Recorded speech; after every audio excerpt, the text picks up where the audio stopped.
siraba lwaki omukazi ono wadde chameleon yalina empisa embi njagala omukazi ono abeere accountable for her choice. Chameleon is the choice she made.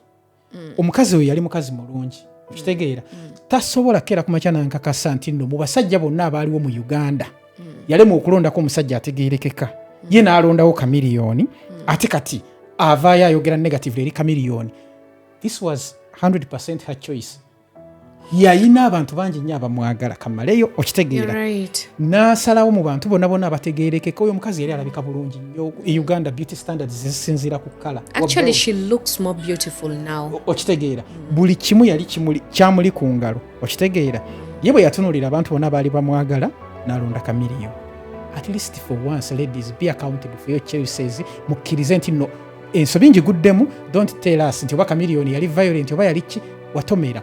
Yes ogisacrifice nze kuba gwolonze mu bangi naye jjagala okimanyi ne chameleon naye alonze gwe muki mu bangi kuba ku standard chameleon oyo yakwanira omukazi oyo kyogamba ye talina bawala balala bamwagala yali abayina n'avaayo n'akola embaga kitegeeza naye yeerekereza n'agamba nti mu bonna bendabe nsibidde kuno kantwalewo n'omukazi gwe ngenda okuwasa kati omukazi naye alina okurespectinga ekyo n'ekitiibwa kye nga ye okuvaayo okwogera bw'atyo ku musajja gwalinamu abaana abo bonna ekyo ng'okitadde ku bbali ekyokuba nti ne chameleon yalina ekyokuluzinga basigama nti yali adibye nti tewaliwo amwagala waliwo abamwagala naye n'asalawo n'alonda Daniela ne Daniela waliwo abamwagala naye n'akola choice ye nga ya chameleon okitegeera n'atwala oyo ofumbiddwa omusajja maze naye omwaka okizudde okitegeera nti si wampisa nnungi si ze standards z'oyagala ta respecting abakazi n'ozaala omwana asooka okitegeera nga bwakukuba emiggo gy'oyogerako n'ozaala owokubiri bwakukuba emiggo gy'oyogerako n'ozaala owokusatu kyokka nga ne famire yammwe okusinziira nga bwempulira muli bantu bagagga lwaki tovaayo tukuyambye tutya. Omanyi omuyimbi wa Uganda Jose Chameleon? Yes please. Kati waliwo story yansanyusiza yankutteko nnyo neŋŋamba wabula bannaayo ensi eno.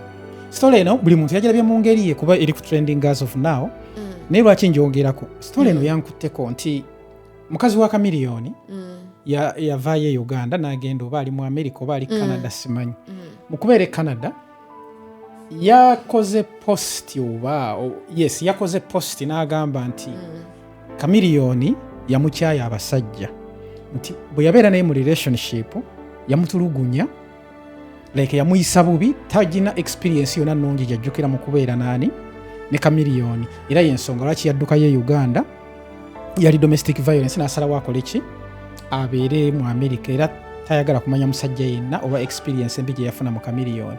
Kati nendaba abantu nga bonna bakola ki buli muntu akomerera Chameleon kasajjako samanya kanywa enjaga nikata respecting mukazi mama w'abaana biki nze nga bwe nakugambye nti sagala kubuukira nnyo bantu bangi kye basupport nze kati nasose nentunuulira like buli kimu nendaba ne Chameleon byayogera nempuliza ba analyst ab'enjawulo nga boogera ku nsonga ezo nze kiki najjeemu opinion yange eyinza okuba yanjawulo nenjagala ogiwuliriza ombuulire oba ndi mu kyama. Kye nategedde mu nsonga zino nasose ne neebuuza Chameleon yali violent n'obeera naye okitegeera n'okitegeera then n'ogenda okoze bulungi wagenda naye wamala ne Chameleon emyaka gye simanyi muyina abaana nga bana bataano okitegeera nga sinaba nakutuuka ku nsonga ezo siraba lwaki omukazi ono wadde Chameleon yalina empisa embi njagala omukazi ono abeere accountable for her choice. Chameleon is the choice she made.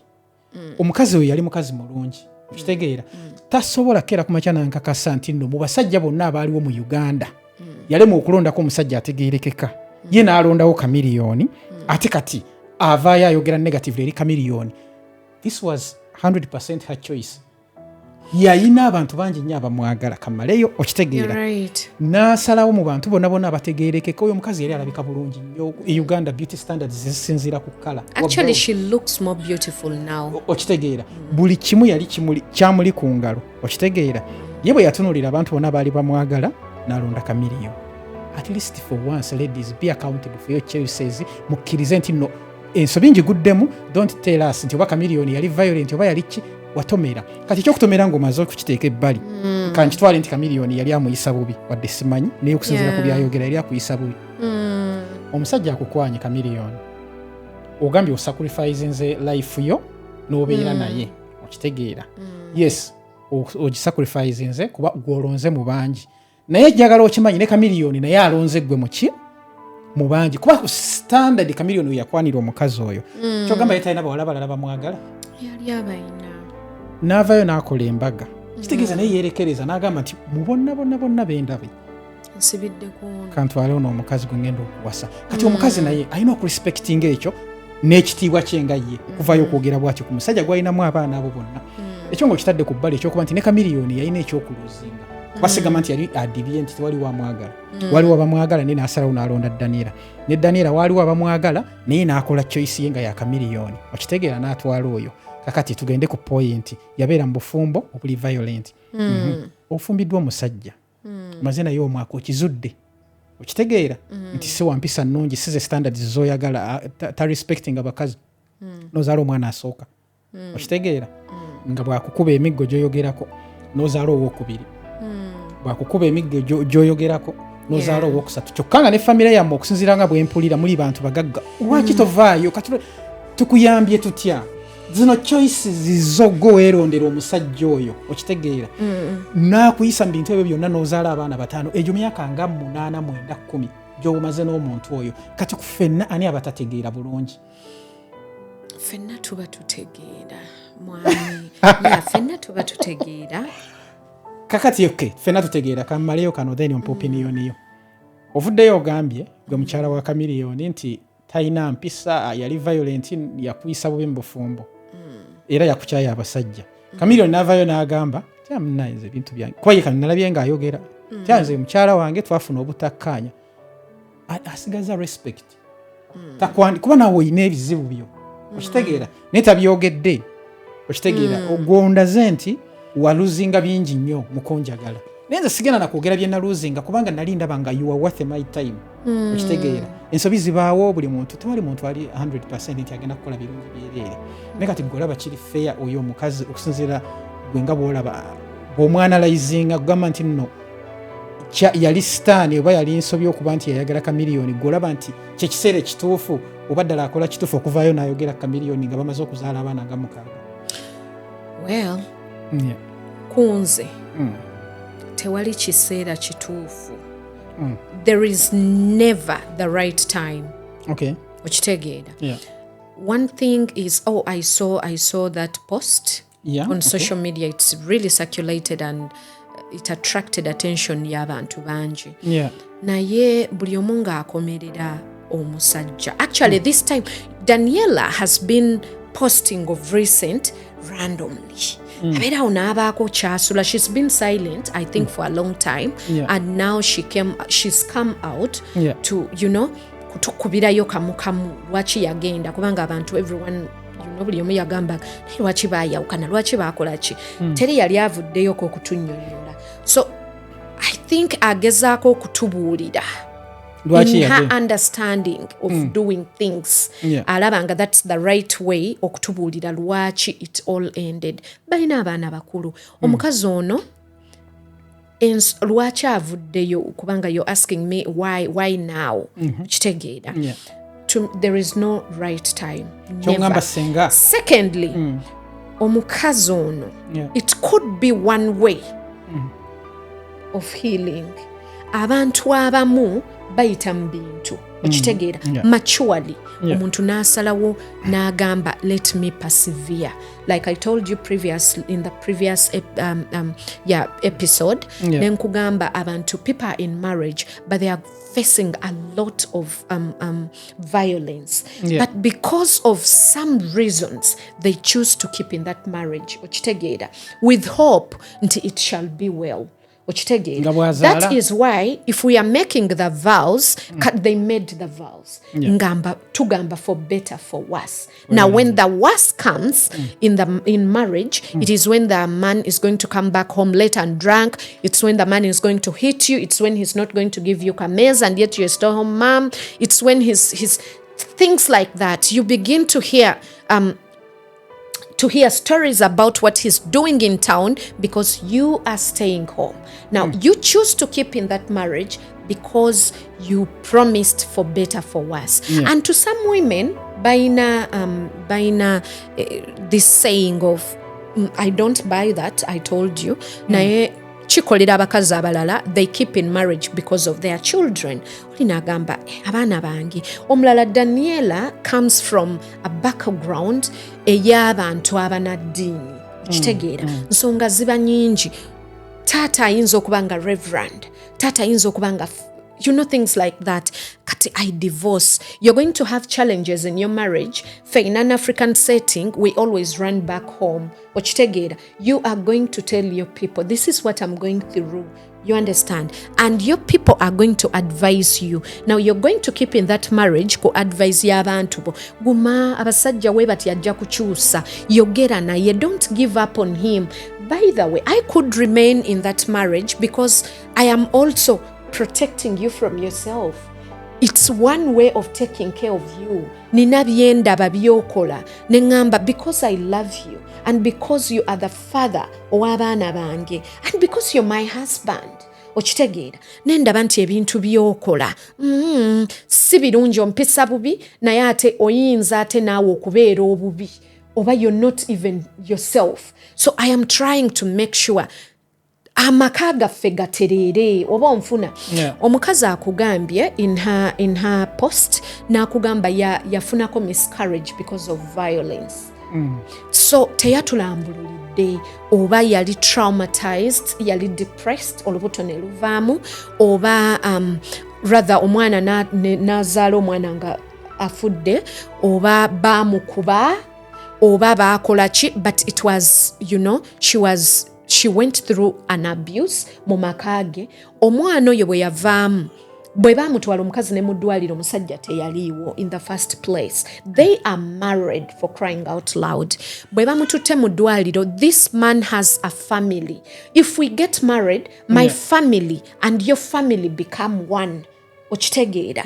Kati family y'omusajja bweba tevuddeeyo to stand in ng'omusajja taliiwo because ye yagambye mother-in-law yataddeko MIL. Okitegeera? That is mother-in-law. Yagaana ebyolubuto. Kati awo tetumanyi yeegaana olubuto lwa mutabani we si lulwe oba yeegaana oba yalowooza omukazi yeekoza. Whatever happened. Naye mu ddwaliro tebaaliyo. Omukazi ne bamugamba push omwana nga afudde n'apushinga omwana ne bamutwala ne bamuziika waabwe w'omukazi. Okitegeera? This is a woman who is married. Okitegeera? She has a matrimonial home. You know it. Naye temufuddeeyo. Omukazi still n'abeerawo. Nazalana. No, I'm telling you, I'm coming to your point. Nazala n'abaana abalala.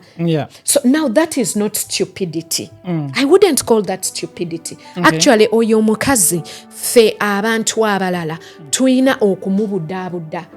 She needs to heal. Actually, she is healing now. She's getting out of that pain. Okitegeera? Kati yeeyibula. You understand? She's becoming a new person. Obulamu ayinza okuba nga ffe tulowooza she's living a new life, she's okay. No, she's beginning the new life. It's now that she's starting to live a life now. Kubanga kati abyejjamu, she's telling us slowly by slowly tugenda tegeera exactly kiki ekyabaviirako okwawukana. Chameleon yamulondayo ng'alaba bangi n'asalawo oyo. Naye n'oyo yalondayo Chameleon mu bangi n'asalawo akole ki? They be together and become a family. Now, omukazi n'agenda mu America. Chameleon in one of the interviews said, if I heard him right, nti yagula ennyumba mu America. The woman said, yagenda mu America n'asikinga asylum. N'afuna obutuuze n'atandika kubeera n'abaana be. You also know very well nti bw'ojja mu zino ensi ez'abazungu bw'ojjira ku asylum ne bakuwa obutuuze, bakuwa ennyumba to settle you with your family. Kati we don't know who is telling us the right thing, who is right, who is wrong. Naye omukazi akugamba ekifaananyi, yataddeyo ekifaananyi ng'abaana be abakulu bali ku ntaana y'oli omwana eyakola ki, naye yali mulenzi. Omwana oli eyavaamu prematurely bwe yazaala nga tatuuse. Okitegeera abaana nga they are paying their respect. Chameleon has never talked about this.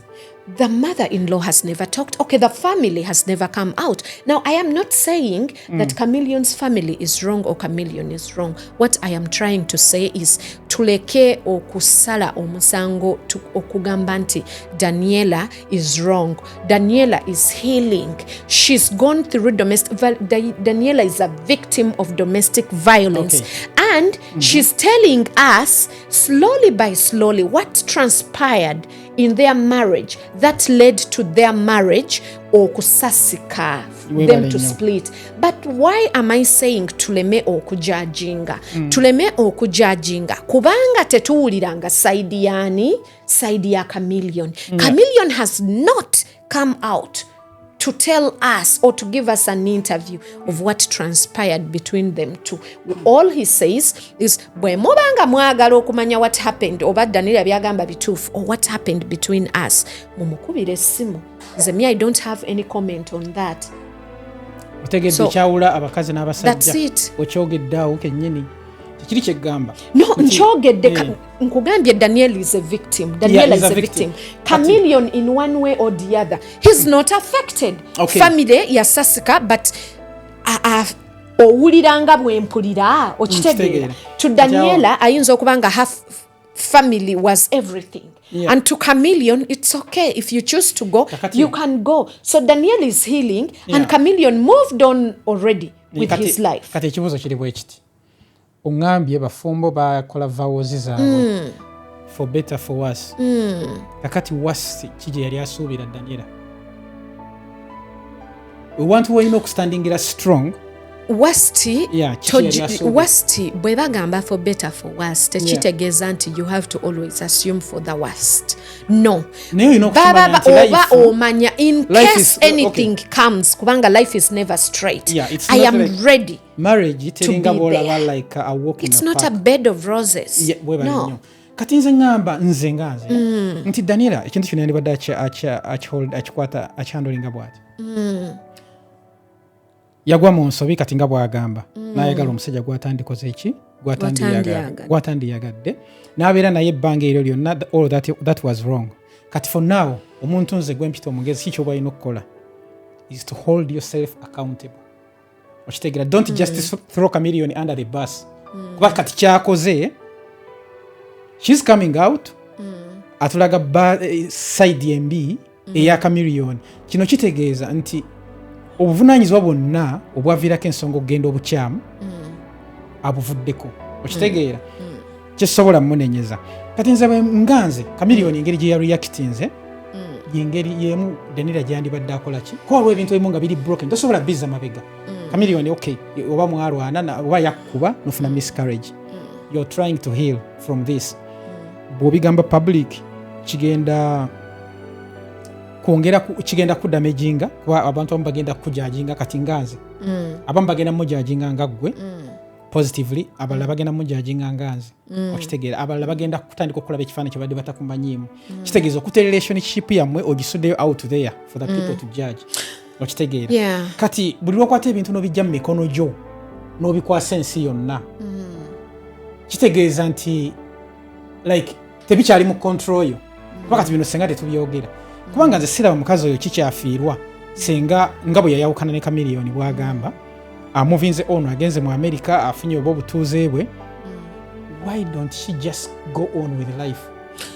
Kuba Chameleon akyandolinze tatugambira tugamba nti ne ba breaking up for some reasons. Chameleon ayinza okuba ye mukyamu oba like 99.9 ye mukyamu tugambe bwe tutyo naye akikozenga omuntu omukulu tayagadde ku disrespectinga mukazi we kubanga obufumbo buzibu. Okitegeera, waliwo ebizibu ebibaawo, wabaawo n'ebintu ebitriggeringa omuntu okukola byaba akoze byonna tujja bitunuulira. Ne kati nze naye nkangambe Chameleon ye mukyamu niwe muwagirira wali wamu nti nga bwongambye nti bamubuuza ki ekyakutriggeringa situation eno n'akugamba nti awo obanga yagambye bw'atyo mwongere mumukubira ajja bannyonnyola. Kati nze ndowooza omuntu yenna bw'atyo bw'alina okukola ki bw'atyo bw'alina okweyisa and also soka owulize kano ekintu kino newankubadde nti nno kiyambako Daniela okuhiiringa nga bw'ogamba naye tekimuleka kyekimu lwakuba nti nno abakazi ngera bwe nkitera okugamba nti abakazi bareactinga nnyo ku feelings zaabwe nti ekyo kyeyabadde afiiringa kyalina okukola nina atakozesa bwongo bwe yekimulikawa kuba kati fe sawa eno zembadde sikimanyi nti no bayavaamu olubuto okitegeera kati nakyo nkimanyi okitegeera kakati yagala gaana tasigala kyekimu mu maaso gange. Yeah, that's true. But nawe oyina osooka ne weebuuza ye Daniela okuteekayo post eyo yagitaddeyo ng'afaayo how you would feel or not. Sometimes and I also want you to know that people heal I'm not supporting entirely. Yeah, I understand. I understand. We are just but people heal differently. Yeah. They really heal differently. Now, nze bw'ogamba nti yali asuubira ki, like you're trying to blame her for getting married to Chameleon. If I understood you right. Manyi lwaki munenya? Simunenya. Nze kyenjagala kimu. Njagala Daniela abeera accountable for this. Tosobola kungamba nti omusajja yali mubi leka entire life yonna gye mwayitamu. Energy. We've seen people change over time. Energy you kati gwe omanyi nnyo industry okitegeera. Nze byemmanyi bye batuwa bye batulaga naye gwe ogimanyi very deep. You've personally been with those people okitegeera. Kati nze njagala kubuuza Bobi Wine owaaluli ye Bobi Wine owaali nga tujjemu politics okitegeera si ye Bobi Wine owaaleero. You understand? Bobi Wine owaaluli bwe yafuna Babi nga background ye ndala nnyo, upbringing ye ndala nnyo, atuuse kwona ali bibye obulamu abutambuzanga bwabuloota okitegeera. Bwe yamufuna definitely ebibuuzo byali bingi. In many interviews they've told us these things. Ebibuuzo byali bingi. Nobody was in support bw'okubeera wamu naye Babi was there. And Bobi Wine chose kubanga okukyuka it's one's choice. Bobi Wine n'asalawo n'akyuka. Bye twali tumumanyiiko byonna abasinga bye baali bamwagalako oba abasinga bye baali bamukyayeeko, it depends on what you like or hate on someone. Ebisinga yabikwata n'abisuula eri. Bwe yabikwata n'abisuula eri n'asigaza bino ebimufudde Bobi Wine gwe tulaba today. It's very hard okuwulira nti Bobi Wine yakubye gundi ekikonde. Bobi Wine abasajja ba Bobi Wine banyakudde gundi. Bobi Wine abadde mu mmotoka wali nga yenna tayambadde saati. Bobi Wine akoze bwati oba baawukanye. What has kept them together nti now their marriage inspires abantu bangi is because yasalawo akyuke and that is why they are still holding on together. Now Chameleon yagana okukyuka. Daniela stayed in that marriage all that long with hope nti omusajja ajja kukyuka. Omusajja bw'ataakyuka, that is why she moved on. Twali badde tumunailinga senga abadde atukaabirira ng'aludde ng'atukaabirira nga ne kaakati atukaabirira nga she's still there. Twali badde tumugamba naye kiri kyaliwo. Even this happened. Ne kino ne kihappeninga.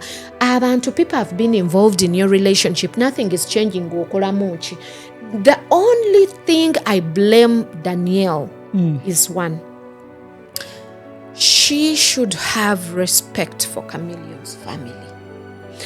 Because bingi definitely bye baali bamukola n'okubeerawo ng'omanyi omusajja wo alina embeera gy'akuyisaamu, and when you go to his parents, now your mother and father-in-law, to report oba kubalaga ebifa mu maka go mutabani waabwe byakuyisaamu ne batafaayo, it is a very painful thing. It's really painful to take in. Oba ne boogera n'ebitajja, oba ne bablaminga you instead of their son. It's always you who is bad. Okitegeera biba biruma. But waliwo ebintu ng'omuntu by'ogamba kaneerekereze because ayina abaana mu family eyo. Chameleon enkyagenda vaawo. You understand? Family genda sigalawo. Daniel enkyagenda vaawo. Bali abantu bagenda sigalawo. Family is everything. Abantu abamu bagamba family tonyumiza bya family biki. But njagala kubuulira waliwo wootuuka n'okitegeera, tannakitegeera ajja kimanya nti family kintu kikulu nnyo naye ye okuvangayo nga agezaako to blame nga blaminga chameleon na involvinga mu ngeri taba direct naye indirectly na involvinga mu abazadde ba chameleon family oba baganda ba chameleon abalala. It is very wrong. Let her bring out her issues between her and the husband. Bali abaleke. Let her keep the respect. Bo bwe baba nga tebamu respect. Yaba respect. Kankubuzeyo ekibuuzo. Daniela kikyaluuzinga nga bwe yakeera ku makya tugambe n'anoba n'agenda mu America. What if she keeps quiet? She moves on with her life. She doesn't tell us anything about their relationship, because for me, I feel like this was the choices she made. I wish she could. I also wish she could. That would be the very, very good thing. Yes. Neze buli lwe mutunuulira. Nze I feel like kiringa ng'omuntu gw'oyinza okubeera ng'obadde naye nga mweyagala. N'atuuka n'alengera akusingako n'akusuulayo mu ggoonya n'akwata omulala.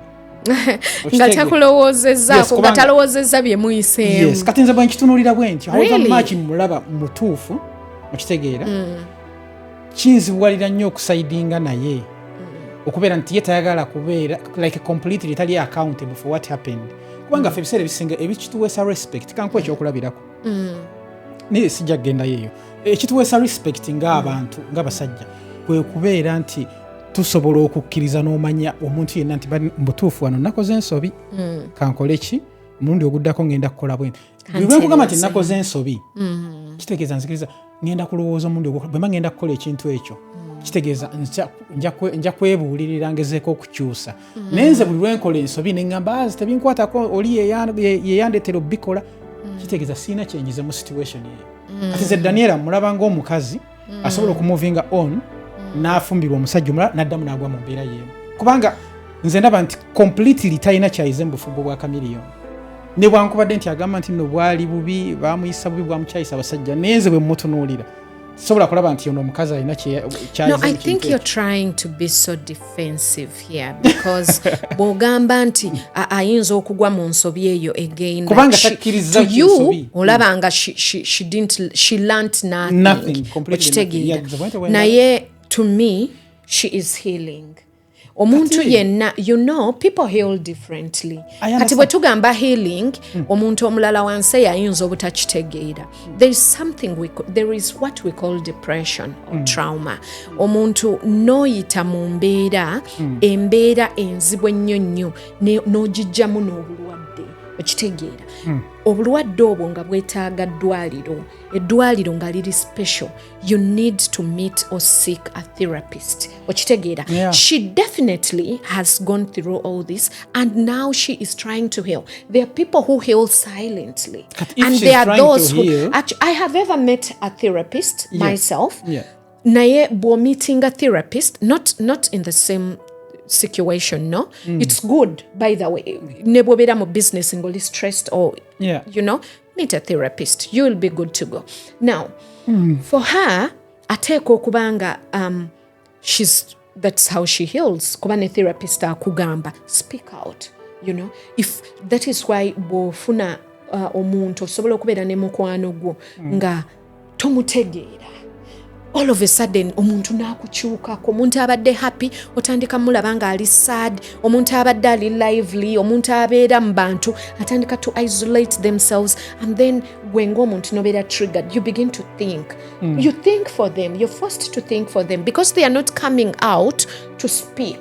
Okitegeera. Kati bwabeera mukwano gwo, that is why ojja kugendayo and you even plead with them to share with you what's happening in their life. Okitegeera. In most cases omuntu bw'avaayo n'ayogera neyeeyogerako what they are going through, but it calms them, bakakana, bawona, you know. There is a way it helps on someone's life and mental health. Kyesitegera kiri kimu bwobanga bwotyo bwona like you're trying to heal or osobola improving a life yo kati bwomala chameleon kubanga kyonna kyokola mu healing process yo you are damaging chameleon. Okitegeera. Kati bw'oyawukana n'omuntu kino mbuuza bubuuza n'omuyisamu like nti byonna mwabikola yakola ensobi n'akubonyabonya naye you moved on era olina mu nsi ndala naye kati ogezaako okuhiiringa naye mu healing process olaba nga olina kusooka mumuteeka wansi kubanga kyokola mu kwogera bino tikigatta positively chameleon okitegeera kati gwe ng'omukyala ogenda kuwulira bulungi kubanga yagalagaana chameleon alya ku bantu bizinesi ye yeetaaga abantu atunda music okitegeera ebintu byokola tebimwagaza bantu okitegeera kinaakusanyusa okubanga taatawo maze omudraginga and by the way he said he sends in child support. I applaud him for that if that is really true. Yeah, kati wabanga sendinga ne child support, yeah? Kati gwe ongamba nti ogezaako kuhiiringa naye mu process oli akuweereza ne child support oli mu completely mumenyawo. I don't agree with you bw'ogamba nti Daniel, yes, chameleon atunda ebintu bye bitunda abantu chameleon bw'abanga amudamaginze mu society bonna bagenda kuba baloozinga. I don't want to believe that because chameleon has done so many bad things. I am very sorry that we are talking about this. Twogera chameleon ne tutwale generally. Exactly. Waliwo ebintu bingi byakoze okitegeera. In the public eye, openly. There is when he got out of his Range Rover and because a border guy had I don't know, yahitinga motoka ye accidentally. Okitegeera. N'ajjayo omuggo n'amukubya emboko ng'omwana omuto. And the guy was like nsonyiwa but he couldn't listen. N'amala muhitinga n'amovinga on. There are people who are in the industry because they have to be there. And there are people who are there kubanga that's their destiny. Okitegeera. Chameleon bw'abanga I don't know oba takyalinga bwe yali obanga asusseeko oba ki naye bwe kiba nti bw'oba olowooza oba bw'oba gw'ogamba nti Daniel okuvaayo n'atandika okutubuulira ebyafa engeri gye yamuyisaamu nti kiyinza okudamaginga erinnya lya chameleon. No, erinnya lya chameleon bwe libanga litutumuse lyeyongera okututumuka it's not because of Daniela. Ate bwe libanga lyeyongera okukka it's not because of Daniel. Andi katinza nwe kugambira nti chameleon tumukozesa just nga example. Kino ngezaako kukiteeka like in a generalizing it. Yeah. Nti omukyala bw'oyawukanye n'omuntu wabula mu healing process olina kusooka kumwogerako publicly. Kubanze bwentyo bwehealinga, that's how I heal. That's how you heal. Yes. Kati bwe kigenda kusanyusa omaze okuhealinga ate nga nze ndi wansi. We are not together. So in the first place. Nenze nyina nze taata w'abaana bo. Ante kati wulira. Gwe taata w'abaana bange. Omaze okuhealinga. Now it depends. Mukulu energy. It depends. Waliwo kisinziira enjawukana gye twayawukanamu. Ndowooza ekyo nakyo tukitegeere. No, it depends on how we separate. I understand it. Okitegeera. Separation is separation. Bwembanga omukazi bw'aba, you are the father to my children. Yes, then but you are down. Also the father. Oli ne taata. Woli omwana gwe naziika gw'otaafaako. Yes. Eyafa olw'okubanga wasalawo ekyo kibeerenga bwe ki? Bwe kyali. Okitegeera. Mukama Katonda n'ayisiza mu ggwe. Ne kiba bwe kityo. Respect is earned. You are not going to be respected nga byokola tebikuweesa kitiibwa. Omfuna bw'oba oyagala nti twawukane. I have seen people who have separated and remained friends. I have seen people who have separated and they even meet and have a cup of tea. They even sit and discuss about the future of their children. They are cooperating bulungi. Naye bw'olaba ng'abantu baawukanye in that manner ng'ate making vows ng'ate si nti babadde wamu omwaka gumu obufumbo ne busasika nga they've been together for years and then all of a sudden ne tulaba bino ku social media. I don't think it's right for us to come out and judge them so harshly. I think we have to believe and know nti bingi nnyo bye batatugamba bitono bye batugamba. We just have to respect we respect their choices of doing things. And we let it the way it is. Twawukanye bubi nzikiriza nze mbadde omubi mu relationship netwawukana bubi nsobi zange nzikkiriza naviirako n'okuvaamu olubuto omwana n'afa okitegeera naye kati bwe twawukanye ogenze ofunye omusajja wo omulala okitegeera omusajja wo oyo gw'ofunye omulala si buvunaanyizibwa gwe okulabirira abaana be tuzadde okitegeera buvunaanyizibwa bwange naye kati gwe nakunyiiza mu healing process olina okusooka okumakinga sure nti I put you down. You put me down. Ogenda ku like kunswaza ogera buli kimu nga byonna bye nakola okitegeera kati obikoze omaze okuhealinga nze completely ndi ku ground ogenda kuba owulira otya after effects zigenda kubeera zitya bulungi nnyo because I have revenged on you. Maybe she's even doing it for revenge, but we don't know exactly what her reasons are. You've revenged. We are thinking for her. Yeah, we are just thinking. Naye revenge nkukozeeko revenge. Secondly, omuntu bwe mba njawukanye naawe bubi mba sifaayo oba ogudde oba osituse okitegeera mba sifaayo because there is ntina abaana abawala feeling zammwe kikulu nnyo okitegeera like how you feel kati era oŋŋambye nti I feel very good kubanga oba wampisa bubi kati maze okuteeka wansi feelings. Personally, I wouldn't do that. No, I understand. Exactly, I wouldn't do that. Banji bakikola weba. Bwekite bwe kiri. Ne kati jjukira oyina ekintu kyota omuwala kyabatalowoozezzaako. Maze okugwa flat.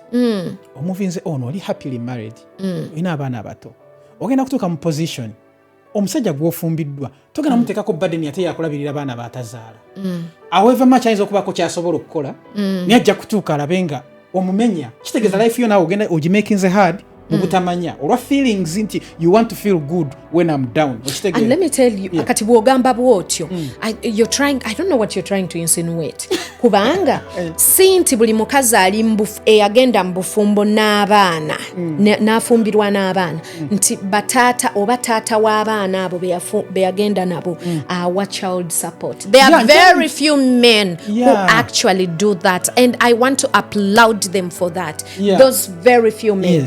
Abasajja abasinga once you move on oba ofumbiddwa oba tofumbiddwa abivudde in African setting, that is it. Amovinze on nga tabiriiko kati bw'oba oyogera wootyo specify ogategezako specifying exactly nti mu African setting abasajja basinga tebawayo child support lwa financial issues zaabwe okitegeera abamu butuufu nga tebasobola okitegeera ne katwogere ku muntu ng'asobola kati nga chameleon bayawukana naye ngambye nti omukazi yagambye child support yakola ki no chameleon yennyini in one of the interviews yagambye nti no child support obuvunanyizibwa bwa butuukiriza obw'okulabirira abaana kati tutunulire omusajja ali mu leve eyo okitegeera kati omusajja oyo yakunyiiza okoze revenge yo agudde oyinza okuba ofunye omusajja mugagga wina laavu empya omusajja omugagga agenda kukuyambako wano nawali naye yagalagaana ajja kutuuka awulire nga kimuzitoweredde okitegeera olina abaana bataano ab'omusajja omulala okitegeera kati golowooza tekyandibadde kirungi nti wankubadde nakunyiiza n'omuvinga on nondekera life yange nange nawe n'ogenda mu life ye ennungi nga at some point wabaawo ekiganyo osobola n'okunkubira essimu n'ongamba naye omanyi mutuufu fiizi z'abaana newankubadde wafuna omugagga okitegeera n'onkubira n'ongamba abaana bo energy Daniela yanobera mu America. Daniela teyanoba n'anobera ekyabakuza okitegeera nti agenda kubeera so much in need of this child support. You know it energy. I know okitegeera nti wali ne bwe baba nga tebamuwa child support abeerawo gwe ekisinga kyogezaako ndowooza what you are trying to insinuate is lwaki oyagala ondeke nga ndi wansi lwaki agezaako kumuteeka wansi okitegeera to you ogamba yali badde nga bwe yasalawo okusirika mu ntandikwa yaligendeddeawo oba bw'asalawo okugyayo ensonga naye akole ki n'ebibi ebibyo abyogereko because ebibi mu bufumbo it is a contribution.